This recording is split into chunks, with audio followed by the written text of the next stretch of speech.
First, because he, Here we go. I beat him. That's right, that's right. Hey, Laura, he's a good Okay. one. You're live. I'd like to call the meeting to order, and as we meet together, let us recall that we live, work, and play on the unceded, non-surrendered territory of the Mi'kmaq people, and as such, we are all treated people with responsibility to each other and to this land. Heather, take over. Thank you. Hi, Lawrence. Hello. You can hear us okay? Yeah. Okay, well, the first thing is to approve the minutes of the audit committee meeting from last year.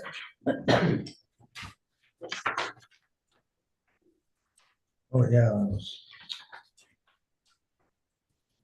We're a little discombobulated, Lawrence, sorry. Yeah, no problem. Okay, the first item is approval of the agenda, actually, and is everybody comfortable with the agenda?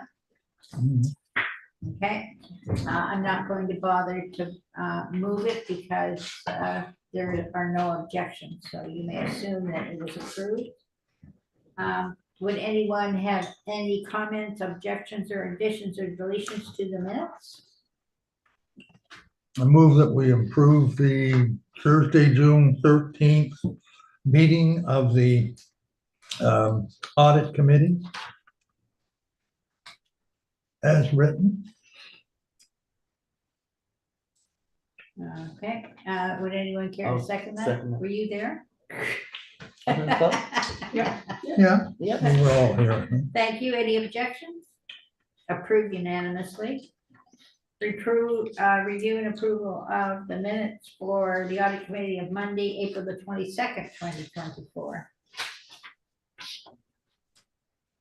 That's already approved. Oh, yeah, no, you're looking at. Yeah, I'm looking at the minutes.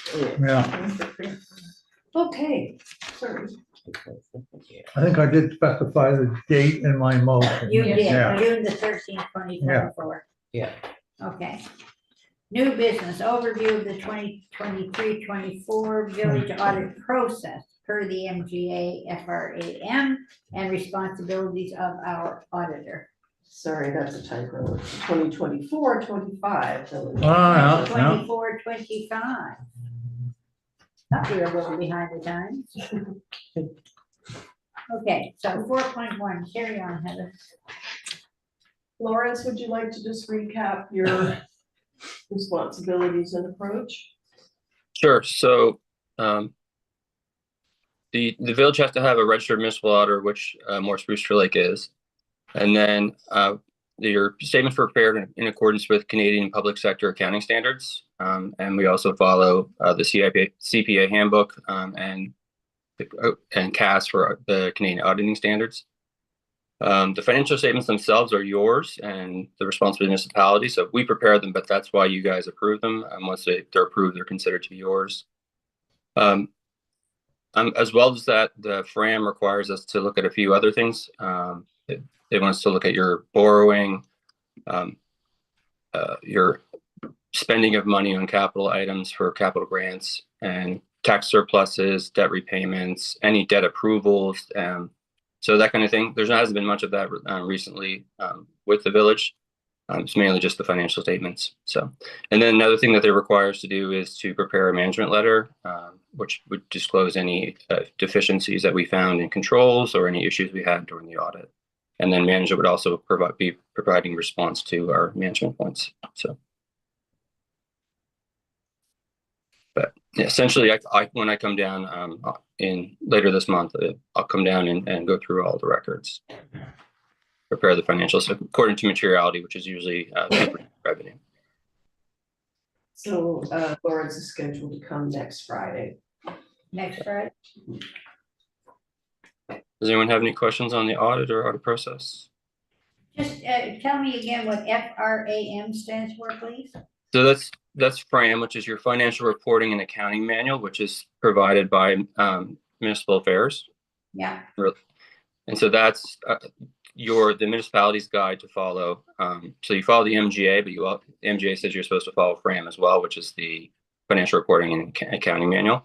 And that dictates like what TCA, what rates of you're going to use for depreciation, what disclosures you need. It also requires that you have to have, that's why you have to have your commissioner remuneration and expenditures. That's a requirement of FRAM to have that note in your statements. So. Good, thank you. Anybody else?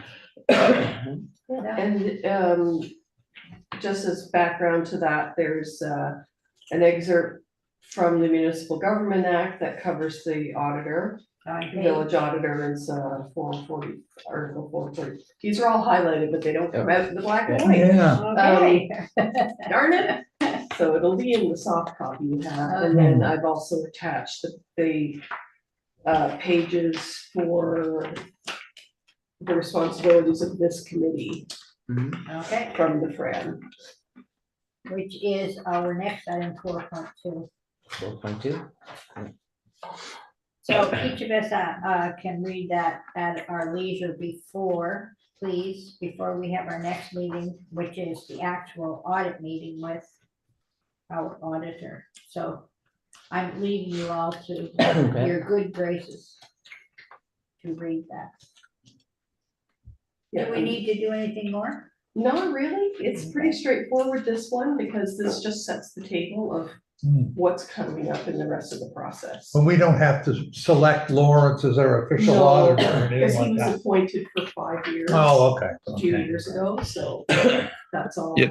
The pre-audit meeting is also, if you had any concerns or wanted to look at a specific thing, you can also bring them up at this meeting. And that way, if you had a concern around a certain expense or a certain revenue or how it's recorded, then you could also ask questions at the meeting. So, and that way, that's why we have a meeting before that we start the audit. It's just in case there's something you want to ask a question about or want us to look into more. This is the opportunity before the audit starts to give us the information that you would like something looked at. So. Okay, everybody okay? Yeah. Okay, I'll accept a motion to adjourn. Thank you, Gloria. Does not require a second. Right. Okay, thank you, Lawrence. Thank you, Lawrence. Thanks, Brad. We will see you next week. Okay, thank you. Bye. Bye. Okay, and now I